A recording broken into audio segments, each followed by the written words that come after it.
ஆண்டவரும் இரட்சகருமாக இயேசு கிறிஸ்துவின் இனிய நாமத்தில் உங்கள் யாவருக்கும் அன்பின் வாழ்த்துக்களை தெரிவித்துக் கொள்கிறேன். அருமையான தேவப்பிள்ளைகளே, புதிய நாள் புதிய நம்பிக்கை தின தியானத்தின் மூலமாய் இந்த நாளில் கூட உங்களை சந்திப்பதில் நான் மிகுந்த மகிழ்ச்சி அடைகிறேன். அல்லேலூயா. இன்றைக்கு கூட கர்த்தர் நமக்கு கொடுக்கிற வார்த்தை என்ன? லூக்கா எழுதின சுவிசேஷம் 1ஆம் அதிகாரம் 34வது வசனம் கூட வாசிக்க கேட்போம். அதற்கு மரியாள் தேவதூதனை நோக்கி, இது எப்படி ஆகும், புருஷனை அறியேனே என்றார். ஆமென். இங்க பாருங்க, மரியாள் தேவதூதனை நோக்கி ஒரு கேள்வியை கேட்கிறார். என்ன கேள்வி கேட்கிறார்? இது எப்படி ஆகும்? ஆமென். நிறைய நேரம் நம்முடைய வாழ்க்கையில் கூட இப்போ இது ஒரு பெரிய ஒரு கேள்வியாக இருக்குல்ல. இது எப்படி ஆகும்? எனக்கு பணமே இல்லையே, இது எப்படி நான் செய்து முடிப்பேன்?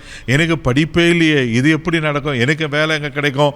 பல காரியங்களில் டாக்டர் ரிப்போர்ட் இப்படி இருக்குது, இது எப்படி முடியும்? அப்படி பல காரியங்களை நம்மளும் என்ன பண்ணனா பயந்து போய் இப்படியாப்பட்ட கேள்வி கேட்குறீங்களே, இது எப்படி ஆகும் என்று. இது எப்படிப்பட்ட சூழ்நிலை மரியாள் கேட்பாருங்க என்று சொன்னால், அதே லூக்கா எழுதின சுவிசேஷம் 1ஆம் அதிகாரம் 31ஆம் வசனம் கூட வாசிக்க கேட்போம். இதோ நீ கர்ப்பவதியாகி ஒரு குமாரனை பெறுவாய், அவருக்கு இயேசு என்று பெயரிடுவாயாக. பாருங்க, இப்ப தேவதூதன் சொல்றாரு, நீ கர்ப்பவதியாகி ஒரு குமாரனை பெறுவ, அவருக்கு இயேசு என்று பெயரிட வேண்டும் என்று. அப்பொழுது தான் மரியாள் கேட்குறாங்க, ஐயோ இது எப்படி ஆகும்? நானோ புருஷனை அறியனே, நான் இன்னொரு கன்னிப்பெண்ணே தான் இருக்கிறேன், நான் இன்னும் திருமணமாகாத ஒரு கன்னிப்பெண், எனக்கு எப்படி குழந்தை பிறக்கும்? தெய்வ பிள்ளைகளே, அப்போதுதான் தெய்வத்தை தொடர்ந்து நீங்கள் வாசிப்பீங்கன்னா அங்கே சொல்லப்பட்டிருக்கும், அதே லூக்கா 1:37 தேவனால் கூடாத காரியம் ஒன்றுமில்லைன்னு சொல்லி பரிசுத்த ஆவியான ஒரு மேலிடுவார். இந்த குழந்தை சாதாரணமான குழந்தைல ஒரு தேவ குமாரன், அது பரிசுத்த ஆவியினால் உண்டாக்கப்படுகிற குழந்தை, அது தேவன் குமாரனே, தேவனே கடவுளே உனக்கு பிள்ளையாக பிறக்க போகிறார். தெய்வ பிள்ளைல, ஒருவேளை உங்களுடைய வாழ்க்கையில் கூட இது எப்படி ஆகும் அப்படி கலங்கி கொண்டிருக்கீங்களா? பயப்படாதீங்க, தேவனால் கூடாத காரியம் ஒன்றும் இல்லை. ஆமே. ஒரு பல காரியங்கள், இது என்னால் முடியுமா, இது வாய்க்க முடியுமா, இந்த காரியம் வாய்க்குமா கலங்கி கொண்டிருக்கீங்களா? தேவனால் கூடாத காரியம் ஒன்றும் இல்லை. அதே மரியாள் பயந்தாங்க. கன்னி பெண்ணாச்சே, யோசித்து பாருங்க, உலகம் என்னெல்லாம் பேசியிருக்கோம், எப்படியெல்லாம் தூஷித்திருக்கோம், அவளுக்கு எவ்வளோ பயம் இருந்திருக்கும், எப்படி விதமான கலக்கங்கள் இருக்கும். ஆனால் அவள் எல்லாவற்றையும் ஏற்றுக்கொண்டு தேவ சித்தத்துக்கு தன்னை அர்ப்பணித்தபடினால ஒரு தேவ குமாரனை பெற்றுவிடுகிற பெரிய பாக்கியத்தை பெற்றார். உங்கள் வாழ்க்கையில் கூட இது எப்படி ஆகும்னு கலங்கி கொண்டிருக்கீங்களா? பயப்படாதீங்க. கேள்வியோடு இருக்கீங்களா? பயப்படாதீங்க. தேவனால் கூடாத காரியம் ஒன்றும் இல்லை. அவர் சொல்ல ஆகும், அவர் கட்டளையிட நிற்கும். அவர் உங்களுக்கு என்ன வாக்கு பண்ணியிருக்கிறாரோ, அவர் என்ன தீர்க்க தரிசன வார்த்தைகளை சொல்லியிருக்கிறாரோ, உங்கள் வாழ்க்கையில் அவர் என்ன திட்டமிட்டிருக்கிறாரோ அது அப்படியே நடக்கும். எது முடியாதது அப்படி கலங்கி குறைங்களோ ஆண்டவர் செய்து முடிப்பா. இதை நம்புங்க தேவ பிள்ளையில, நிச்சயமாய் நீங்களும் தேவ ஆசீர்வாதத்தை பெற்றுவீங்க.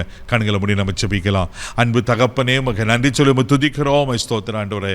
இது எப்படி ஆகும் என்று கலங்கின மரியாளுக்கு ஆண்டவரே, உலகமே போற்றுகிற வண்ணமாய் ஒரு தேவகுமாரனை பெற்றெடுக்கிற பாக்கியத்தை கொடுப்பீங்கன்னா, இவர்கள் வாழ்க்கையோட இது எப்படி ஆகும்னு கேள்வியோடு இருப்பாங்கன்னா கர்த்தர் அதுக்கு பதில் தருவீராக. உங்களால் முடியாதது ஒன்றுமில்லை ஆண்டவரே, நீர் இல்லாதவிலிருந்து இருக்கிறத போல அழைக்கிற கர்த்தர் இவர்கள் வாழ்க்கையில் அதிசயங்கள் அற்புதங்களை செய்வீராக ஜெபிக்கிறோம். நீங்கள் அப்படி செய்கிறதுக்காக ஸ்தோத்திரிக்கிறோம். இயேசுவின் மூலம் ஜெபம் கேளும் பிதாவே, ஆமென். தேவனால் எல்லாம் கூடும். தைரியமா போங்க. God bless you.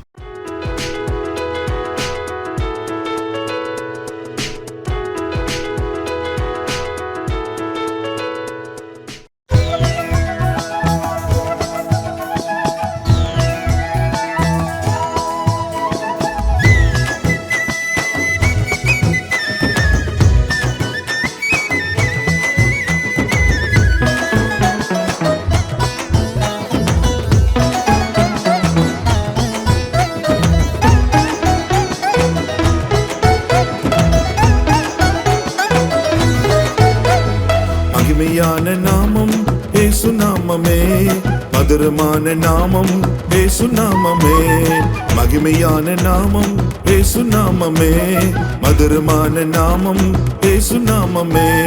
தேனிலோ தெளி தேனிலோ, தேனிலோ தெளி தேனிலோ, மகிமையான மதுரமான இயேசு நாமமே, மகிமையான மதுரமான இயேசு நாமமே.